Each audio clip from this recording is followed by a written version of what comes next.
While SpaceX is engineering Starship to launch every single week, pushing toward a future where rockets fly with the tempo of a commercial airliner, NASA is burning $2 billion every single year just to keep the space launch system sitting on the ground doing absolutely nothing. They said SLS was America's moon rocket, a national flagship, a symbol of progress, a comeback to Apollo. But here is the immediate, unavoidable truth they will never put in the press release. Even when SLS doesn't launch, taxpayers bleed billions keeping the lights on, maintaining aging, stationary infrastructure. While SpaceX slashes costs through reuse and innovation, NASA wastes them through idleness and bureaucracy. How much do you think they drain every year just to stand still? The core scandal is that the SLS budget, just the standing army of thousands of people and the massive legacy equipment sitting at the launch complex, is over $2.1 to $2.3 billion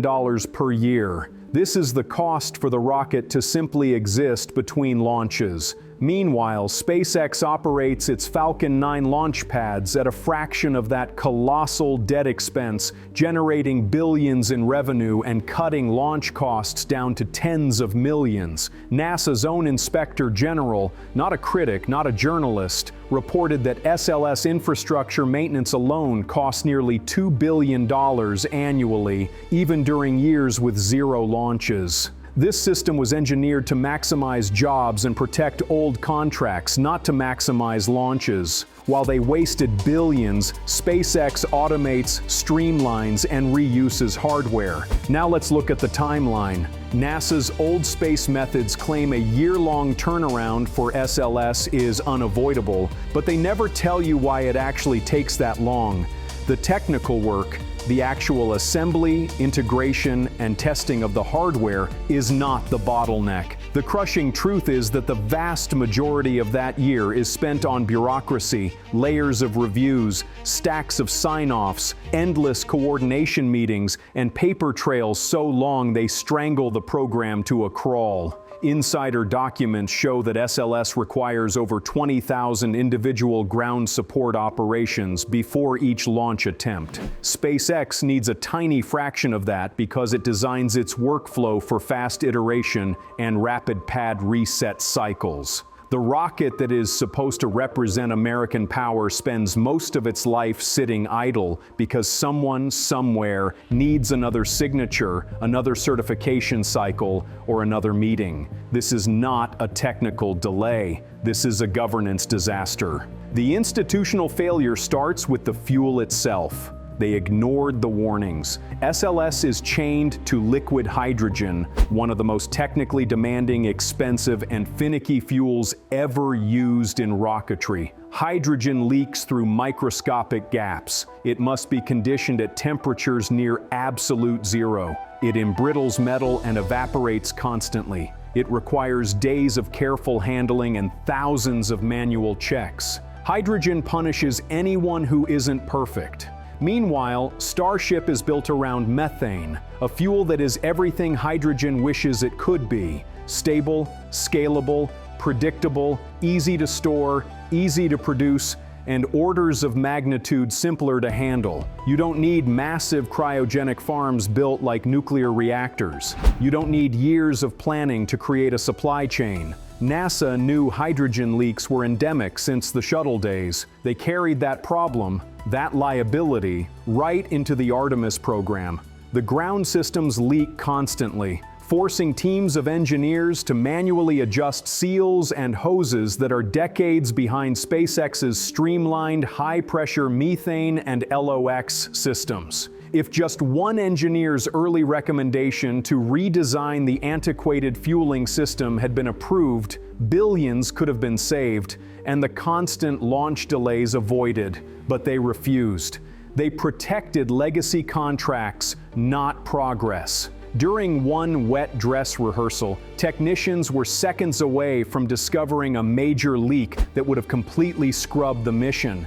They got lucky. But luck isn't an engineering strategy. The old system treated luck as engineering. But that's not even the worst part. The systemic slowness isn't just wasting US tax dollars, it's surrendering the space race to our rivals. China looked at the US spending billions just to maintain a rocket between launches and realized America's government programs were vulnerable. China is pushing an aggressive timeline, planning a moon landing by 2030. Meanwhile, NASA has slipped the Artemis timeline from 2024, 2025, 2026, 2027 or later. SLS cannot sustain rapid launches. China knows this, SpaceX knows this, and now the world knows this. We are losing the advantage every single day. The SLS sits idle, while the $2 billion yearly maintenance bill ticks higher. The reality is delivering justice to bad decisions. The entire architecture of the SLS is the last of its kind.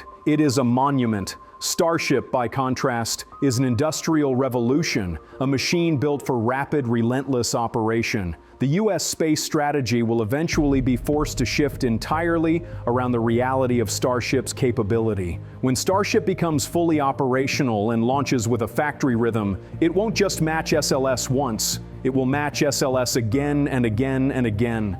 Billions will have been wasted and decades lost because the program refused to move past expendable architecture, an architecture that destroys its core stage, throws away its boosters, and scraps engines costing hundreds of millions each. The consequence is that programs built with year-long turnarounds simply cannot compete with organizations designed for continuous progress. Wait until you hear WHO knew about this and did nothing. Internal NASA memos show leadership was warned about spiraling ground maintenance costs years before Artemis ever launched. They ignored the analysts and budget projections. They buried the reports to continue pumping billions into a system that could never be affordable. Now let's talk about the total cost gap, the ultimate vindication of efficiency. SLS maintenance alone costs nearly $2 billion per year. The total cost for a single SLS launch is over $4.1 billion. SpaceX's Starship per launch goal, $10 million.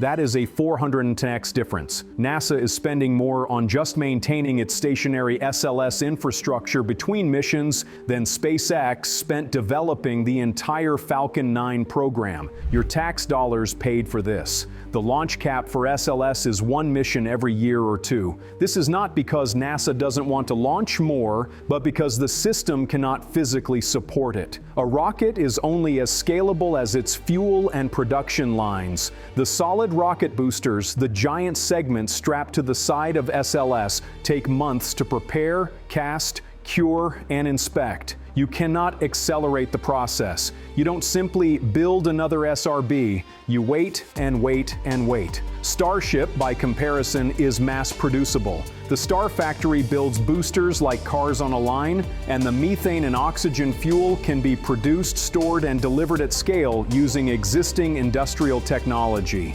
SpaceX is targeting 44 Starship flights per year by 2026. You don't skip the line with SRBs, but SpaceX can literally expand methane production by building more tanks and piping. The profound difference in philosophy exposes the institutional flaw. SLS comes with a ground operation footprint closer to an aircraft carrier deployment than a launch. A single mission involves launch directors, test conductors, cryogenic loading teams, range personnel, and a massive integrated support staff. Hundreds of people, thousands of hours, months of preparation. This heavy, complex, slow, and expensive process is built around heritage hardware and legacy procedures dating back to the shuttle era. Starship flips the model. SpaceX is designing operations around automation, software, and rapid turnaround. Instead of requiring hundreds of people on site, they use automated propellant loading, software-managed fueling,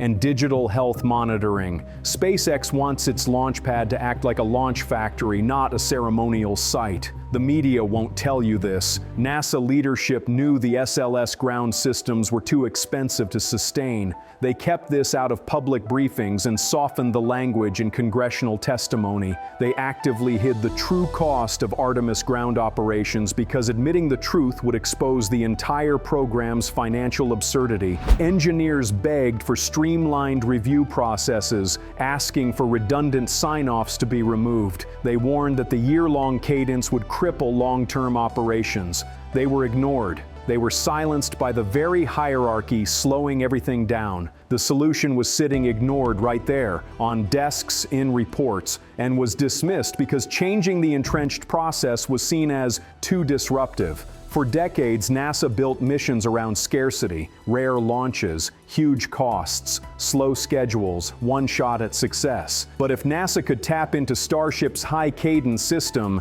those limits would fall away. Instead, the old bureaucracy built a vulnerability. China's 2030 moon landing plan assumes the US stays stuck with slow, expensive operations. The slow, fragile, and manpower-heavy ground infrastructure of SLS is a strategic nightmare for the US. Most people don't know that orbital refueling alone shatters the SLS bottleneck. SLS must lift everything at once. Starship doesn't. It refuels in orbit using tanker variants. This means the ground system doesn't need to scale exponentially. The difference between those two models is the difference between waiting an hour and waiting a year. And here's what they're still doing. At the climax of this expose, the system collapses under the weight of its own bad decisions, with 4 rapid-fire consequences that vindicate every truth-teller who saw this coming. NASA is spending $2 billion per year on SLS maintenance,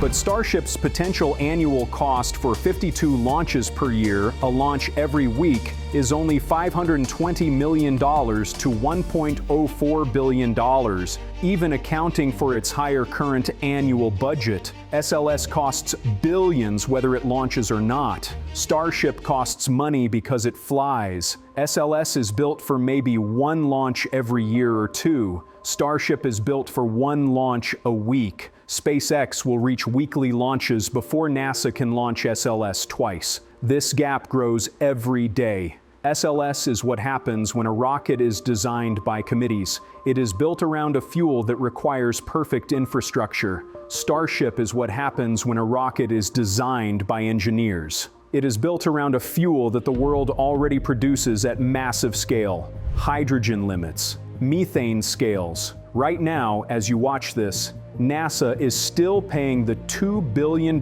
yearly SLS maintenance bill. The same cost structure, the same procurement patterns, the same inflexible architecture. The old system can never catch up. SLS is a monument. Starship is a machine. The bottleneck for SLS is not funding. It's physics plus legacy design. You can't bribe hydrogen into behaving. Every time SLS struggles with a hydrogen leak, every time an SRB casting facility hits capacity, every time NASA admits its maximum flight rate is 1 per year, the indictment becomes clearer. The propellant system and legacy infrastructure alone ensure SLS will always be slow, fragile, and expensive. For SLS's $2.2 billion annual budget, you get one flight every 18 months, one launch that throws away hundreds of millions in hardware, and a permanent workforce to maintain the idle machine. For Starship's eventual cost, you get 52 launches per year. While SpaceX was iterating, flying, refining, and automating its manufacturing, NASA's internal machinery couldn't even iterate on its own paperwork. Independent audits point to a pattern. NASA's layered regulatory framework doesn't protect progress, it strangles it. Whistleblowers described it as schedule padding and bureaucratic inertia. This is how they waste time. The entire tempo was dragged down by organizational inefficiency, not rocket complexity. Elon Musk called this years ago.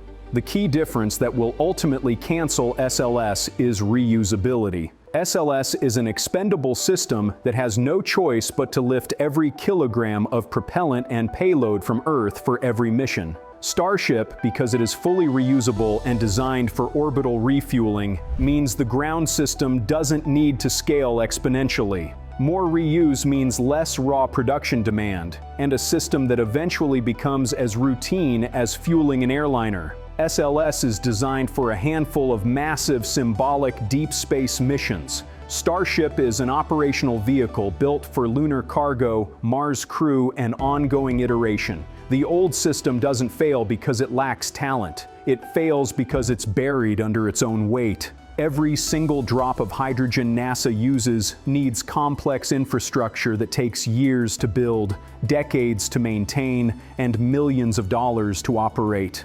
When engineers begged management to modernize, they were overruled and shut down because old contractors didn't want to lose their workforce-heavy model. This is the institutional failure, protecting jobs and bureaucracy over speed and innovation. Your tax dollars paid for the lie. SLS is what happens when complexity is rewarded over simplicity. Starship is what happens when engineering is streamlined for speed. The world knows that the rocket that can launch the most will shape the future the fastest. China is fully aware that America's government space programs are stuck with a model that can only launch one per year. This loss aversion should trigger outrage. This is still happening today. The problem is not fixed, and they are making the same mistake again with the next program, following the same inflexible architecture and the same one launch per year mentality.